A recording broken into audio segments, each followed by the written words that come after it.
When the gavel slammed down, ending the most high-profile divorce case New York had seen in a decade, the entire courtroom held its breath, waiting for a scream. The gallery expected a scene, a breakdown, or a plea for mercy. But Evelyn Sinclair didn't cry. She simply stood up, smoothed her dress, and walked out in a silence so absolute it felt like a weapon. The tabloids called it a crushing defeat. But they were wrong. Silence isn't always surrender. Sometimes it's the quiet before the kill. The wood of the defense table was cold under Evelyn's fingertips. It was a distinctive kind of cold, the chill of polished mahogany in a room over-conditioned to keep the sweat of liars from staining their silk collars. Judge Anthony Graves adjusted his spectacles, the fluorescent lights gleaming off the lenses, hiding his eyes. He didn't look at Evelyn. He hadn't looked at her properly since the trial began 3 weeks ago. He looked, instead, at the man sitting at the opposing table. Richard Sterling. Richard sat with the relaxed posture of a man who had checked the score before the game even started. He was wearing the navy bespoke suit Evelyn had picked out for him in Milan 3 years ago, back when she thought his ambition was a shared dream and not a weapon he was sharpening to use against her. He whispered something to his lead counsel, a shark named Simon Kincaid, and a small, smug smile touched the corner of his mouth. In the matter of Sterling v. Sterling, Judge Graves's voice boomed, a hollow sound that seemed to suck the air out of the room. The court finds in favor of the plaintiff, Richard Sterling, on all counts regarding the prenuptial validity and the infidelity clause. A collective gasp rippled through the gallery behind Evelyn. It was a sound made of reporters, socialites, and former friends who had come to watch the execution. Evelyn's own lawyer, a court-appointed exhausted man named Mr. Henderson, who smelled perpetually of stale coffee and defeat, slumped in his chair. He didn't reach out to comfort her. He knew, just as Evelyn knew, that he had been outmatched from day one, or perhaps just paid to lose. The defendant, Evelyn Sinclair, the judge continued, stripping her of her married name with a tone of disdain, is hereby ordered to vacate the property at 420 Park Avenue by noon tomorrow. Furthermore, due to the breach of the morality clause as evidenced by the photographs, she is denied spousal support and must pay legal fees for both parties. The photographs, the doctored, grainy images of her entering a hotel room with a man she had never met, a man who Richard had likely hired. It was a frame job so clumsy it was insulting, yet in Judge Graves's court it was treated like gospel. Evelyn felt a physical blow to her chest, a cavern opening up where her heart used to be. She was leaving this marriage with less than zero. Richard wasn't just divorcing her, he was erasing her. He was ensuring she would be destitute, humiliated, and branded a cheater in every paper from the Post to the Times. "Ms. Sinclair," the judge said, finally looking at her, "do you have anything to say?" The room went dead silent. The court stenographer paused, fingers hovering over the keys. Richard turned fully toward her, his eyes gleaming with a predatory hunger. He wanted her to beg. He wanted her to scream that it was a lie, to make a scene that would validate his claims that she was unstable, hysterical, unfit. Evelyn stood up. Her legs felt like lead, but her spine was steel. She looked at the judge, a man who had likely found a very heavy envelope in his locker at the country club that morning. She looked at Simon Kincaid, the shark who had butchered her character. And finally, she looked at Richard. She saw the expectation in his eyes. "Break," he was thinking. "Break so I can win completely." Evelyn closed her mouth. She picked up her cheap leather purse, the only one she hadn't sold yet to pay Henderson. She smoothed the front of her charcoal skirt. She said nothing. She turned her back on the bench. "Miss Sinclair!" the judge barked, offended by the lack of submission. "You are not dismissed." Evelyn kept walking.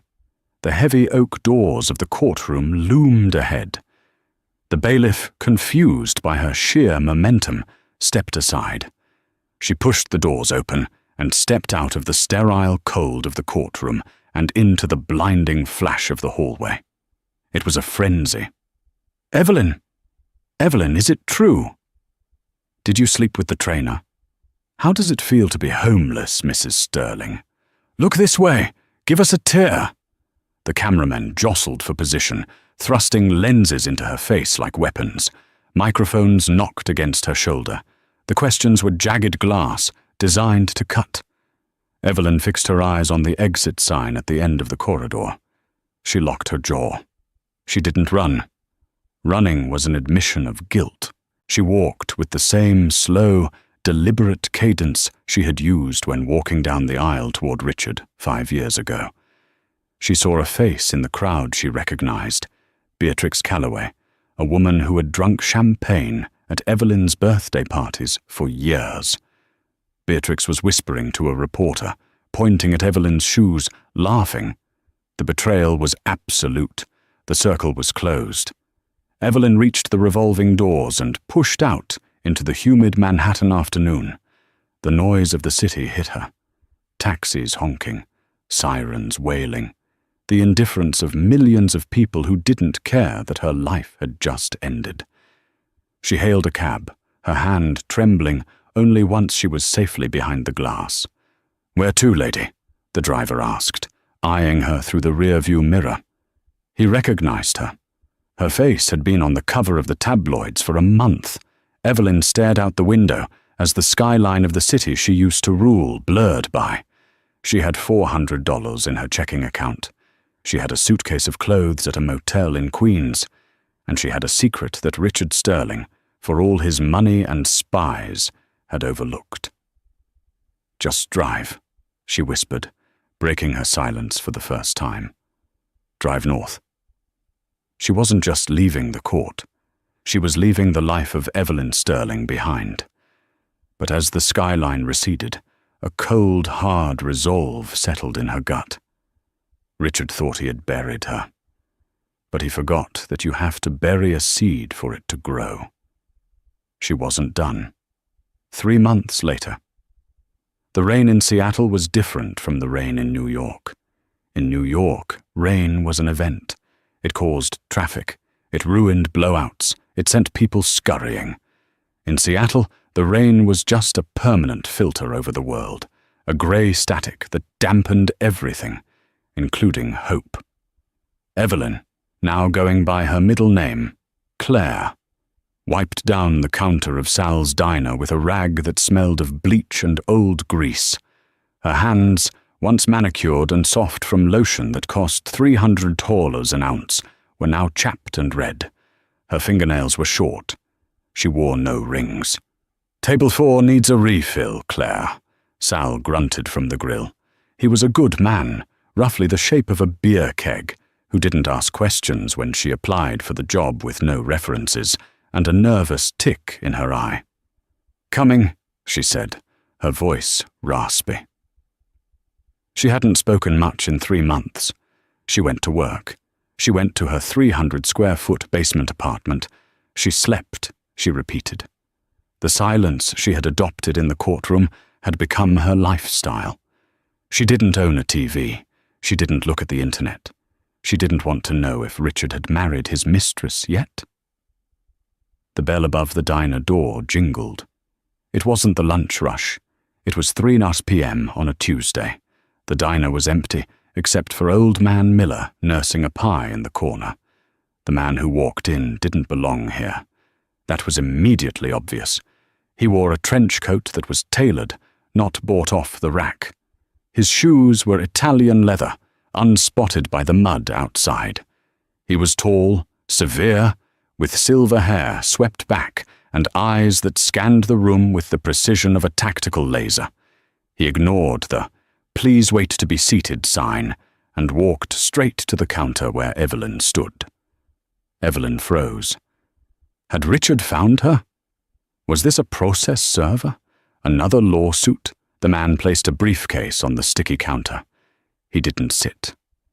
"Evelyn Sinclair," he said. It wasn't a question. Evelyn gripped the rag tighter. "You have the wrong person. My name is Claire."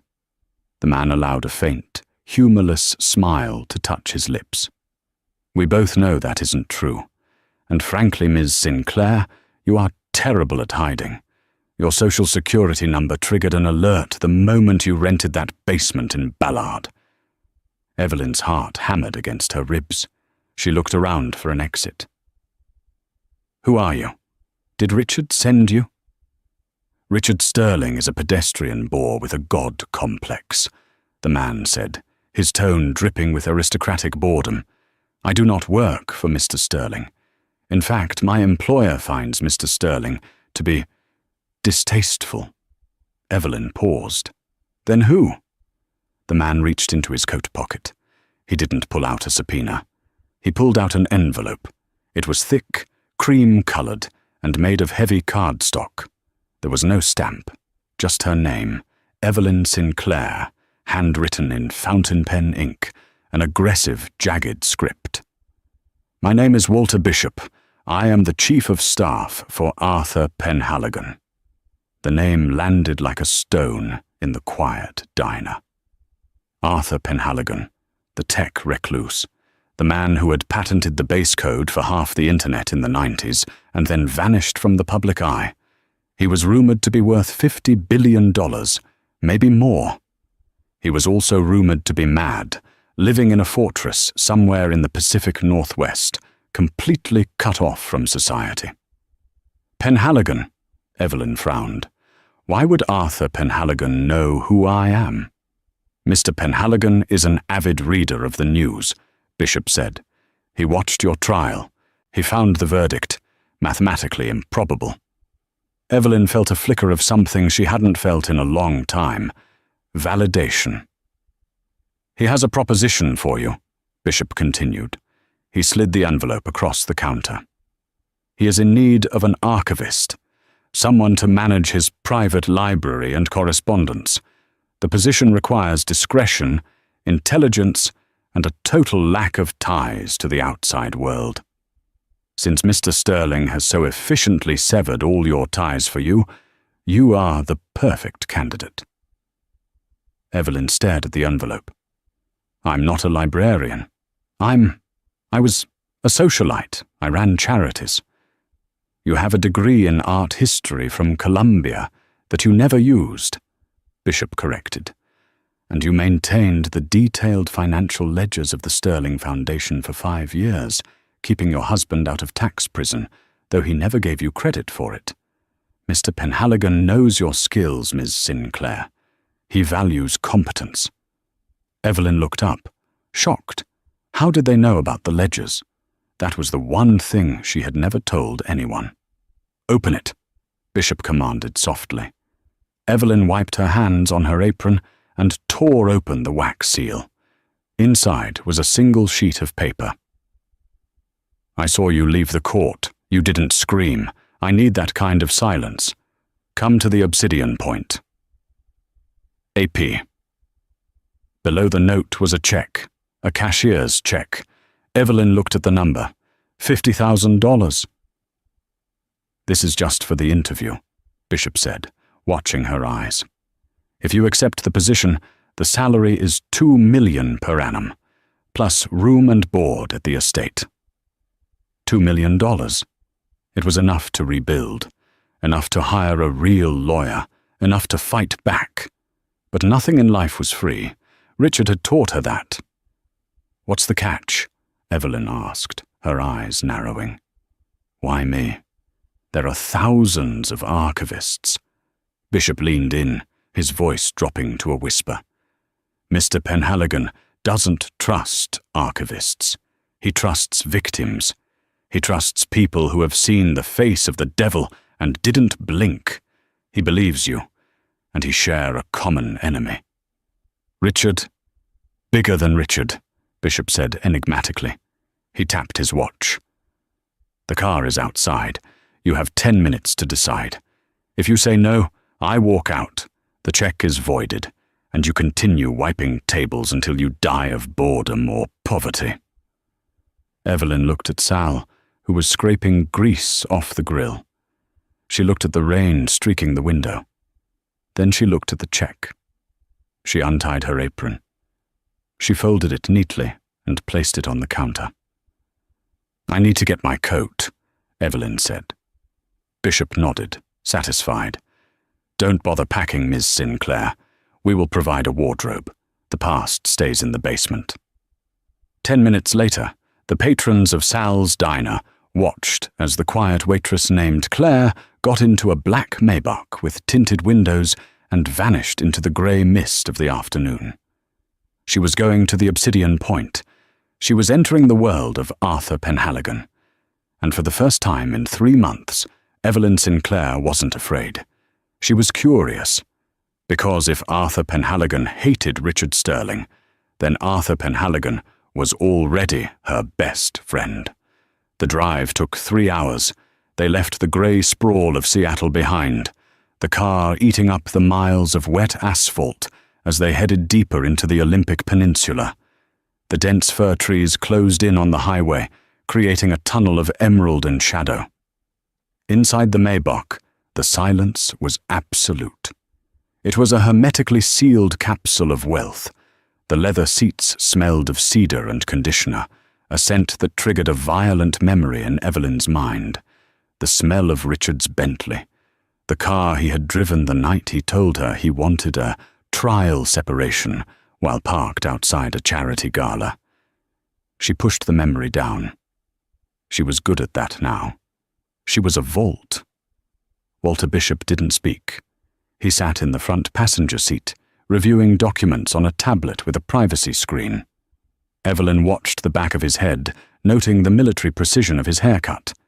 He was a gatekeeper, a man carved out of granite, and he had given her no further instructions since the diner. Eventually, the trees thinned, giving way to the jagged, violent coastline of the Pacific. The ocean here wasn't the polite, sparkling blue of the Hamptons beaches Evelyn used to frequent. It was dark, churning, and angry. Grey waves smashed against black rocks, sending plumes of spray high into the mist. "We are approaching the perimeter," the driver announced. His voice was the first sound in 2 hours. The car slowed. They weren't pulling up to a gate. They were pulling up to a checkpoint.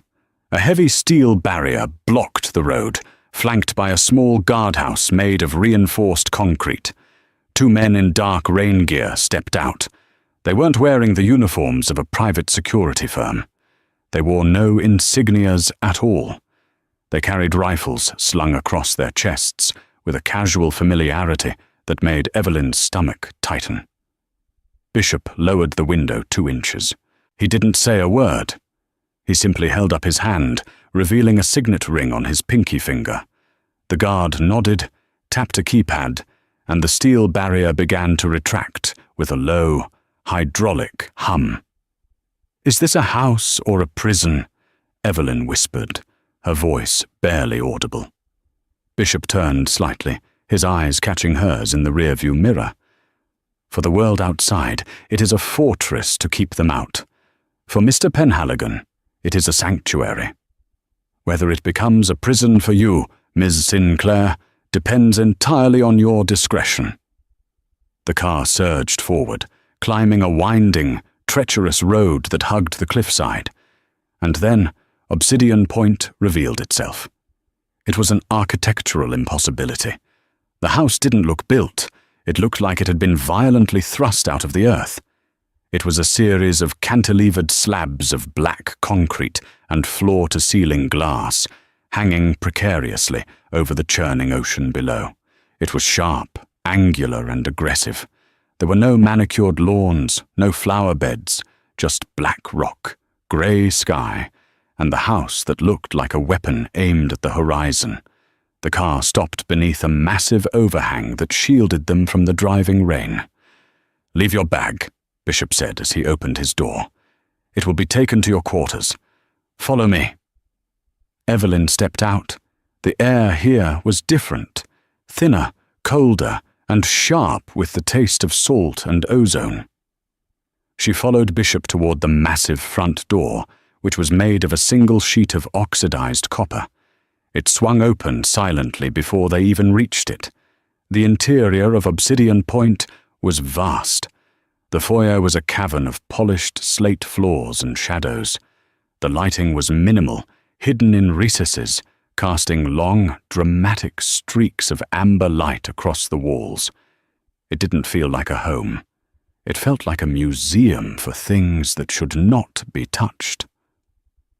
"Mr. Penhaligon has 3 rules," Bishop said, his voice echoing slightly in the immense space. He stopped and turned to face her. 1. You never enter the West Wing without a direct invitation. The biometric scanners will lock the doors and security will be alerted immediately. Evelyn nodded. "Understood." 2, Bishop continued, holding up a second finger. "You do not speak to the press.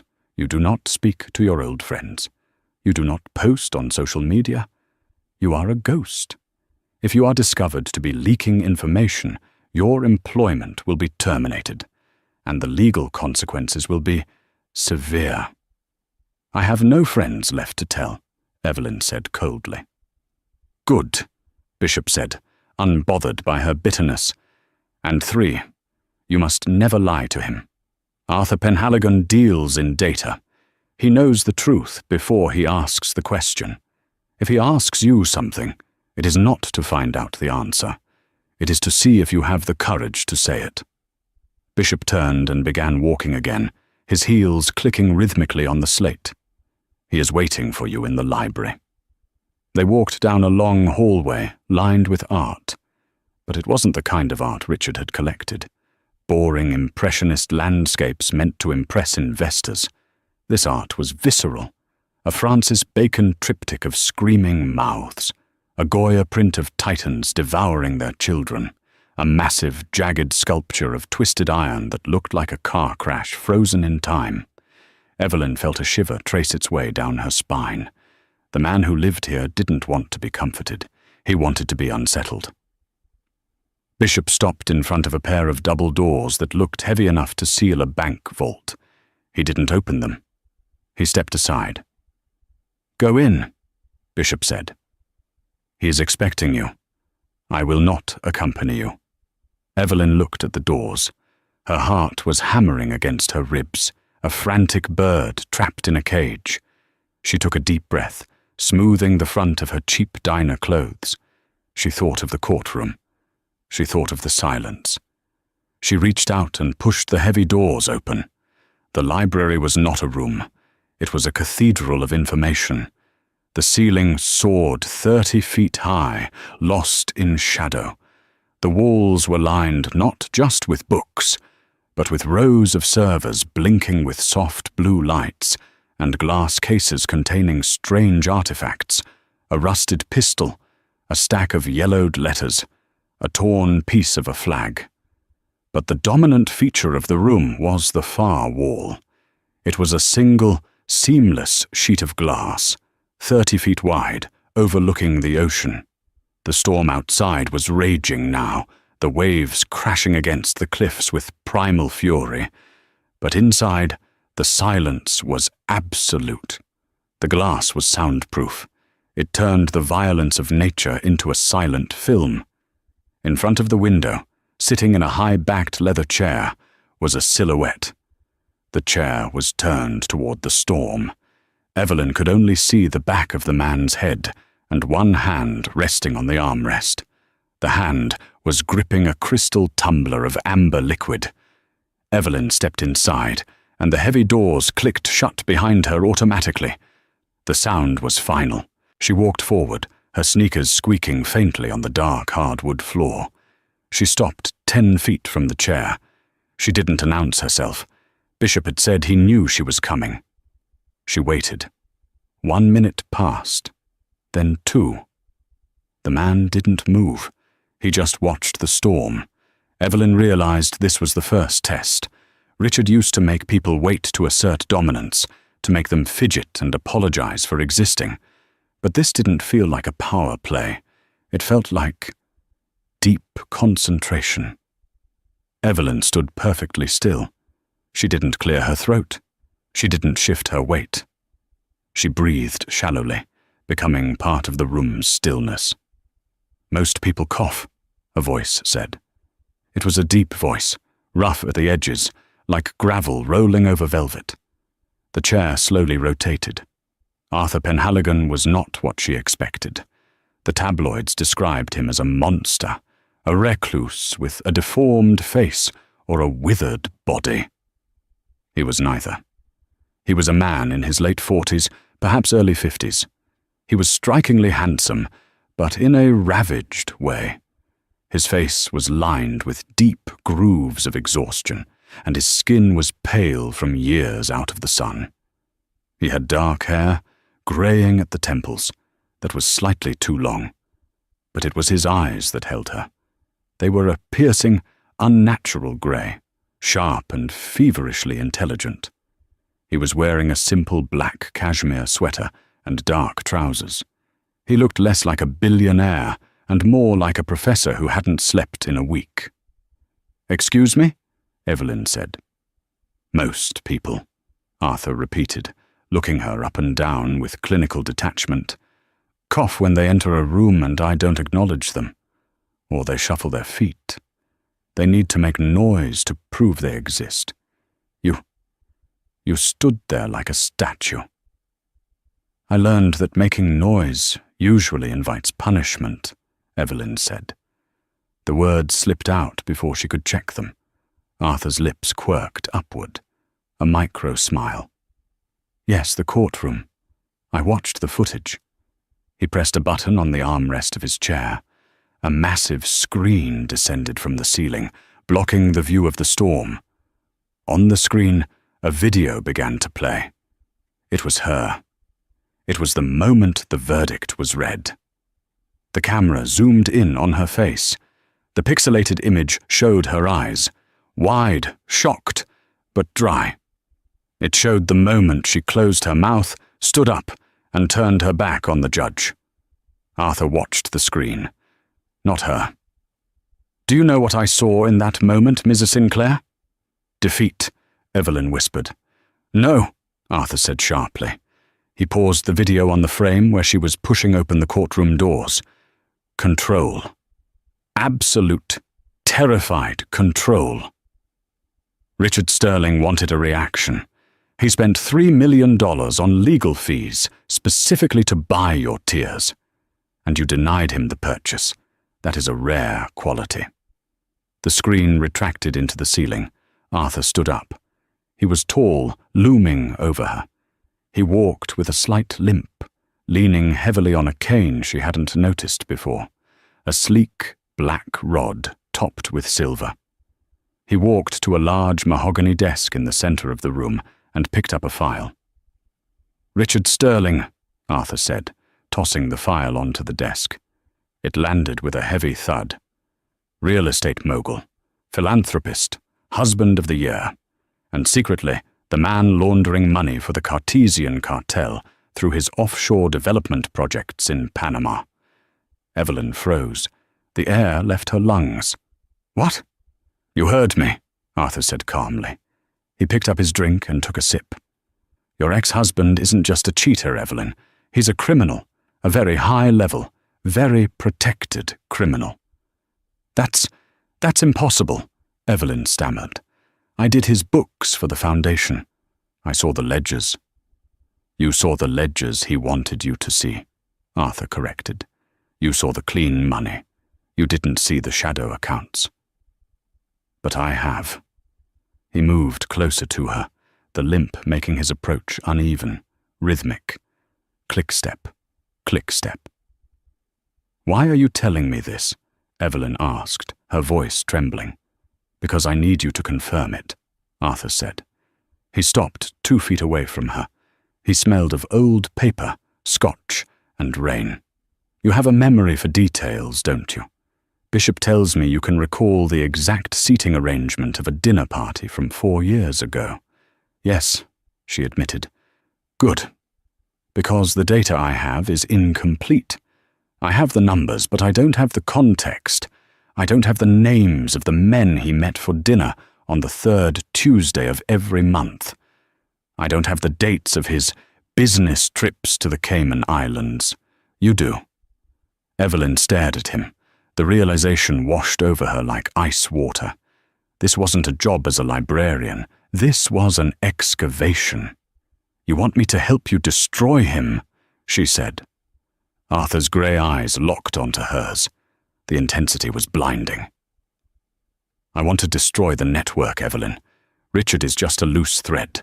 If we pull him, the whole tapestry unravels. But I can't do it alone. I have the algorithms, but I lack the human element. I lack the witness. He gestured to the room around them. This isn't a library. It's an evidence locker. I have been building a case against the corruption in this city for 20 years. And you are the missing key to the Sterling file. Evelyn looked at the file on the desk. She looked at the man who was offering her a weapon. He destroyed my life, Evelyn said softly. He took my home. He took my name. Then take his freedom, Arthur replied. His voice dropped to a whisper, intimate and dangerous. Work for me. Help me decode the life you lived. We will reconstruct the last 5 years, day by day, transaction by transaction. And when we are done, Richard Sterling won't just be divorced. He will be indicted. He held out his hand. It was a large hand, the fingers long and elegant. I don't need an archivist, Evelyn, Arthur said. I need a partner in crime. Are you in? Evelyn looked at his hand. She thought of the judge. She thought of Beatrix Calloway laughing at her shoes. She thought of the cold, dead silence of the courtroom. She didn't hesitate. She reached out and took his hand. His grip was firm, cool, and electrifying. I'm in, she said. Arthur smiled. This time it wasn't a micro-smile. It was a genuine, terrifying grin. Excellent, he said. Then let's begin. Tell me about the trip to Zurich in 2023.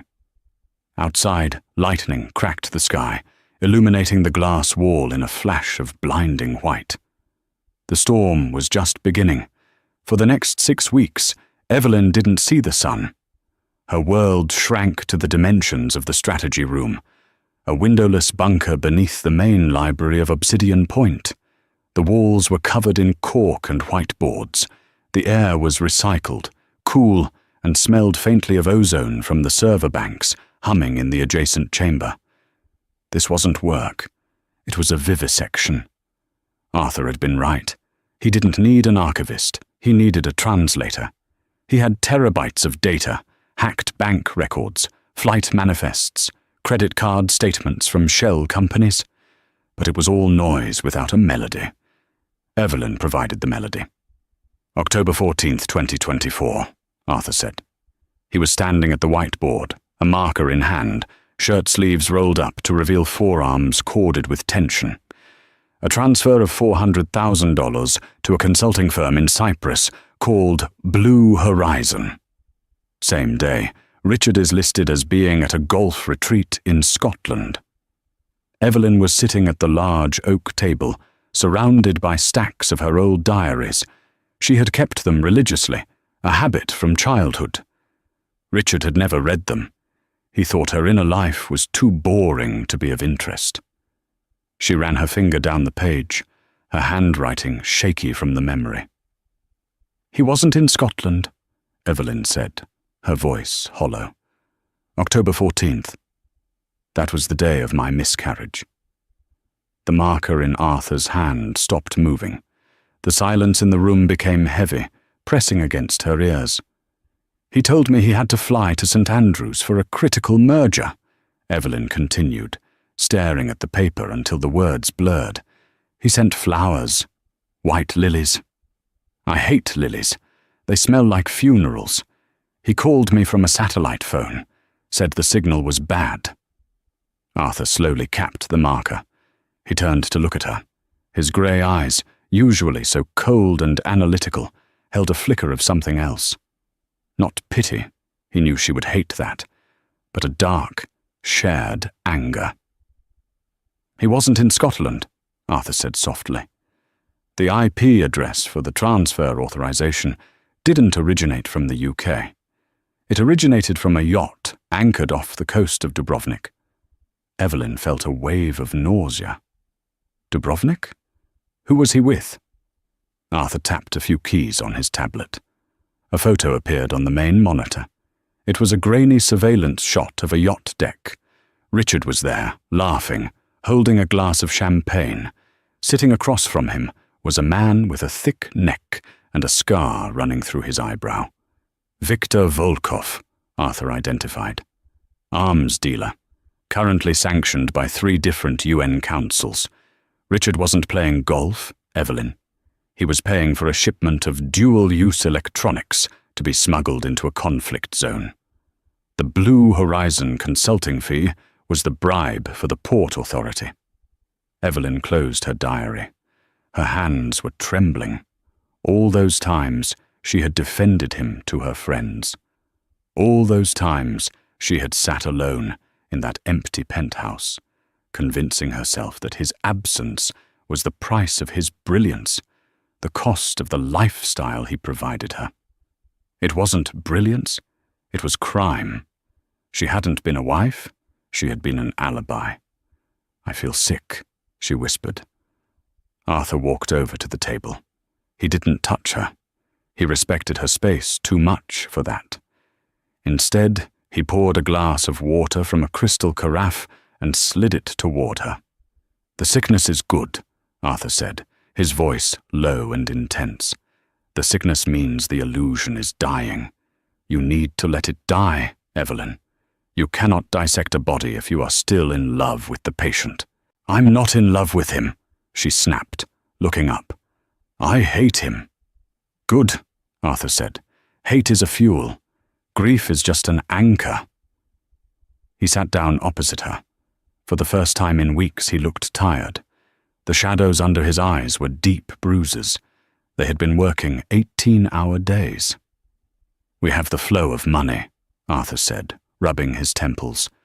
"We have the connection to Volkov, but it's circumstantial.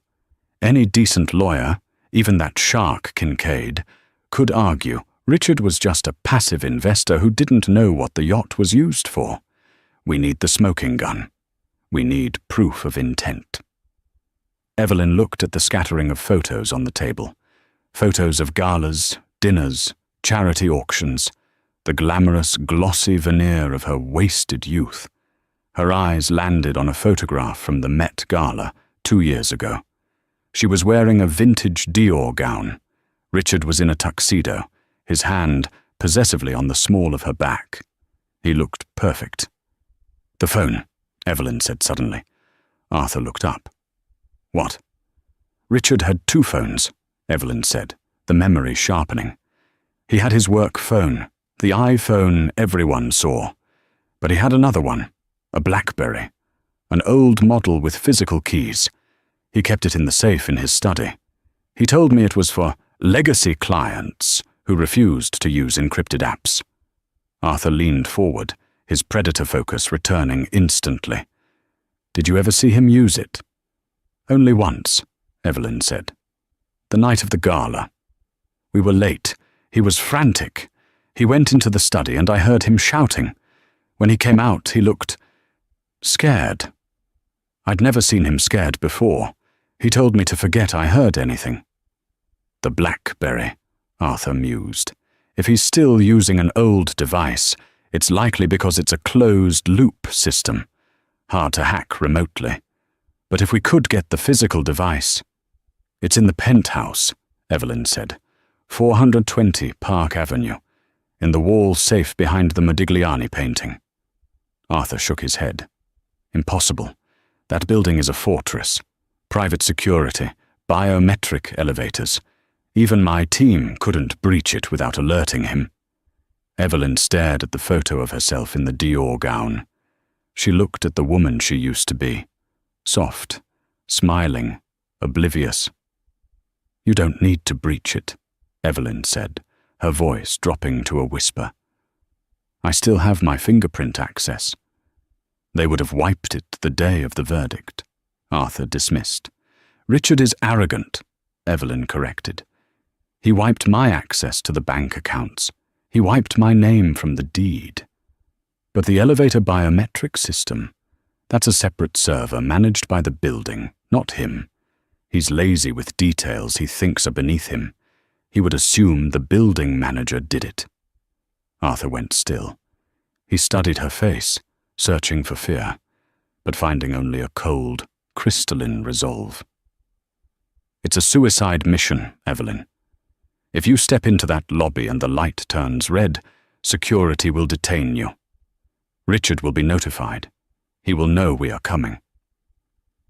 "And if the light turns green?" she asked. "Then you are inside the lion's den with no weapon." Evelyn pushed the photo away. "I lived in that den for 5 years, Arthur. I know where the blind spots are." Arthur stood up and walked to the wall of screens. He stared at the digital map of Manhattan, glowing in the darkness. For a long time, he didn't speak. Then, he turned back to her. "We don't go in blind," he said. "If we do this, we do it my way. We need a distraction, a chaos event to keep his eyes off the penthouse." "What kind of distraction?" Arthur smiled, and it was the most dangerous thing she had ever seen. "We are going to crash the stock market," he said.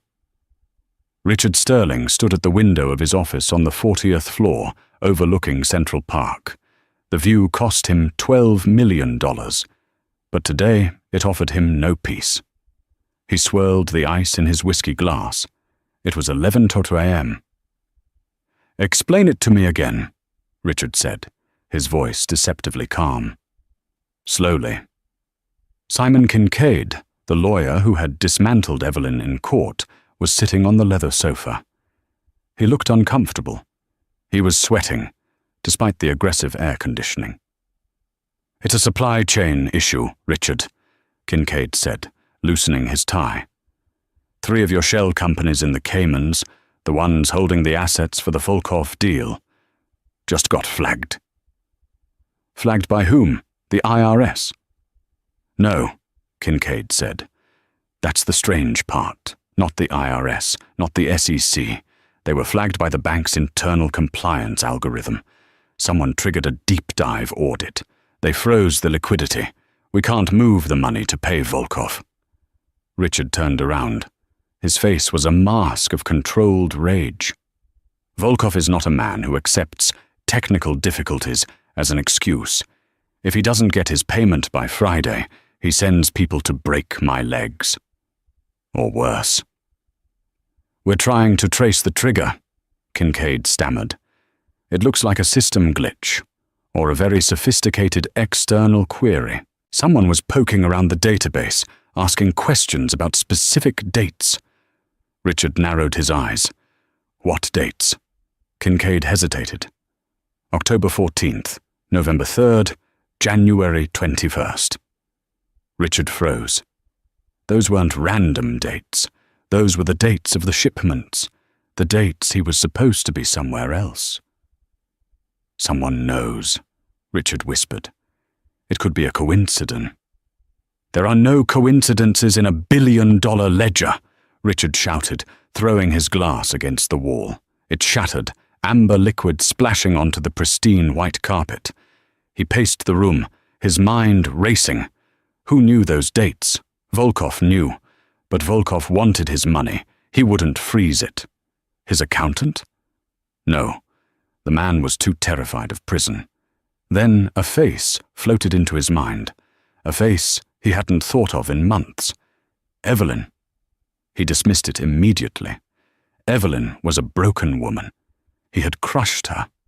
Last he heard, she was waiting tables in some rainy hellhole in Washington state. She barely knew how to use Excel, let alone hack a Cayman Islands bank server. But she knew the dates. She was the one he had lied to on those specific days. Find her, Richard hissed. Kincaid blinked. Find who? The hacker? Find my ex-wife, Richard commanded. I want to know exactly where she is, who she is sleeping with, and what she is doing. Right now. Richard, she's nobody. We took everything. I said find her! Kincaid scrambled for his phone. I'll put the private investigators on it. We'll have a location in an hour. Richard leaned both hands on his desk, breathing heavily. The feeling of invincibility he had carried since the trial was cracking. He felt a draft, a cold wind blowing through the cracks of his fortress. Meanwhile, at Obsidian Point, the atmosphere had shifted. The quiet intensity of the library was gone, replaced by a frenetic, military-grade tension. Bishop was moving through the house, checking the perimeter sensors. The storm outside had passed, leaving behind a thick, suffocating fog that wrapped around the cliffside mansion like a shroud. Evelyn was in her bedroom, staring at the dress laid out on the bed. It wasn't a waitress uniform. It was a black cocktail dress, sleek, expensive, and armored. It was the kind of dress a woman wore to war. There was a knock at the door. "Come in," she said. Arthur entered. He was dressed in a tuxedo, the bow tie undone, hanging loose around his neck.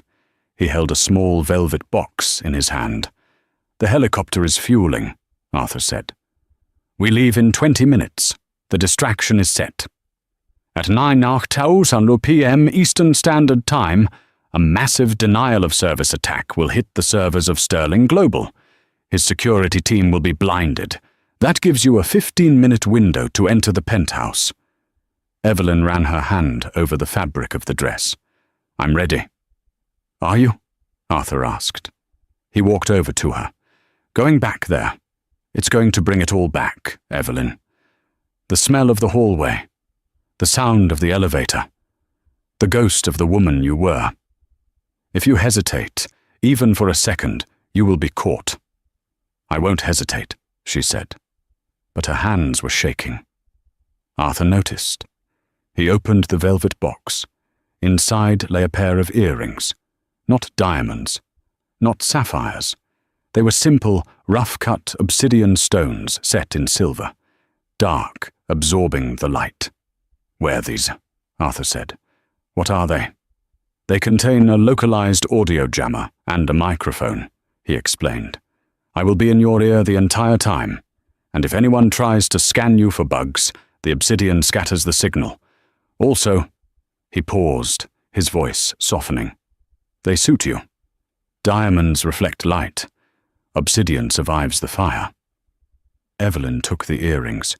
She put them on, watching herself in the mirror. She didn't look like Claire the waitress anymore. She didn't look like Evelyn Sterling, the victim. She looked like something new, something sharper. "Bishop just got an alert," Arthur said, his tone shifting back to business. "Someone ran a level 4 trace on your old credit cards. Richard is looking for you." Evelyn turned to face him. A cold smile played on her lips. "Let him look," she said. "He's looking for a ghost. He's about to find a monster." "Then let's go," Arthur said, offering his arm. "The jet is waiting. Manhattan awaits its queen." As they walked out of the room, the phone in Arthur's pocket buzzed. He glanced at it. It was a text from an unknown number. Just 3 words. "I see you." Arthur didn't show the message to Evelyn. He slid the phone back into his pocket, his face hardening into stone. The enemy was closer than they thought. The game had just changed from a hunt to a race. The elevator doors slid open with a soft chime, revealing the penthouse foyer. It smelled of white lilies, the funeral flower. Richard hadn't changed a thing. Evelyn stepped onto the marble floor. Her heart was a frantic drum against her ribs, but her hands were steady. Arthur's voice crackled in her ear, clear and grounding. "The lobby cameras are looped. You have 9 minutes before the override resets. Move." She walked straight to the study. The Modigliani painting hung on the far wall, a portrait of a woman with hollow eyes. Evelyn gripped the frame and swung it aside. There was the safe. She placed her thumb on the scanner. A red light flickered. She held her breath. Beep. Green. The heavy steel door popped open. Richard's arrogance had been his fatal flaw. He never believed she would have the courage to return, so he never bothered to recode the lock.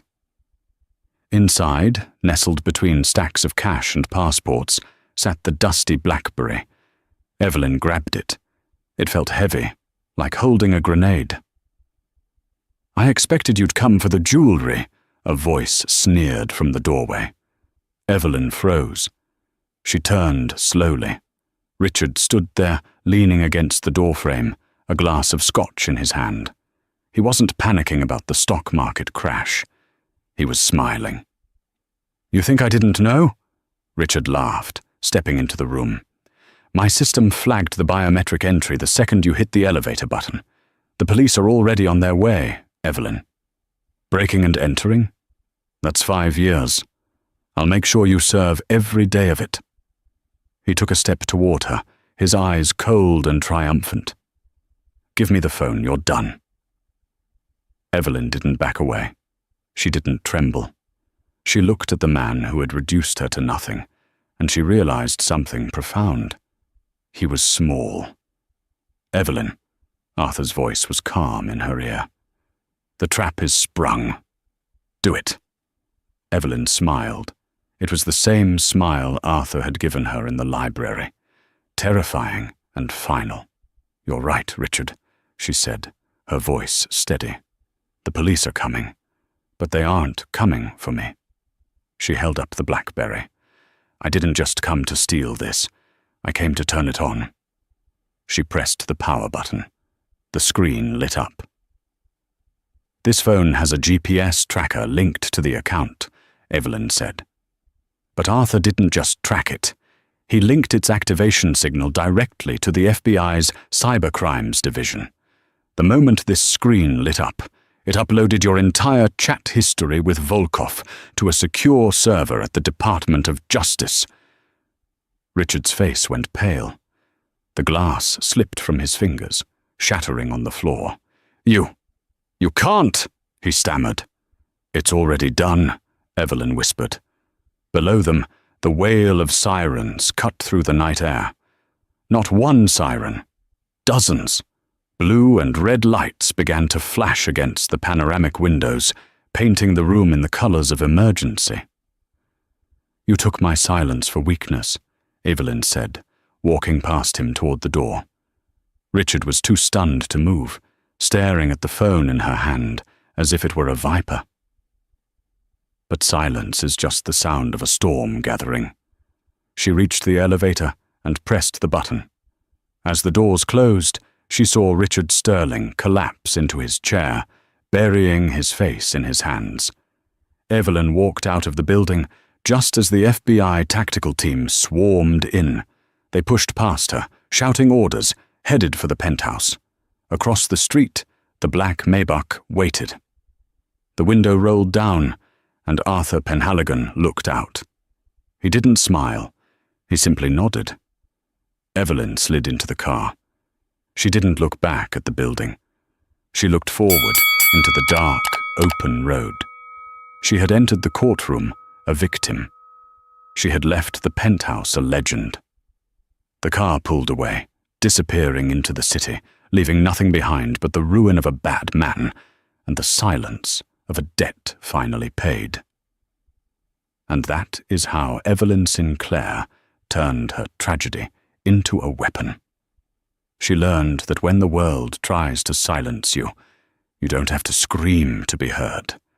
Sometimes you just have to wait for the right moment to strike.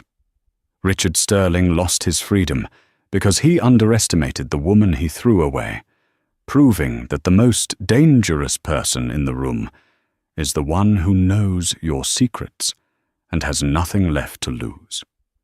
What would you have done in Evelyn's shoes? Would you have taken the money and ran, or would you have stayed for revenge? Let me know in the comments below.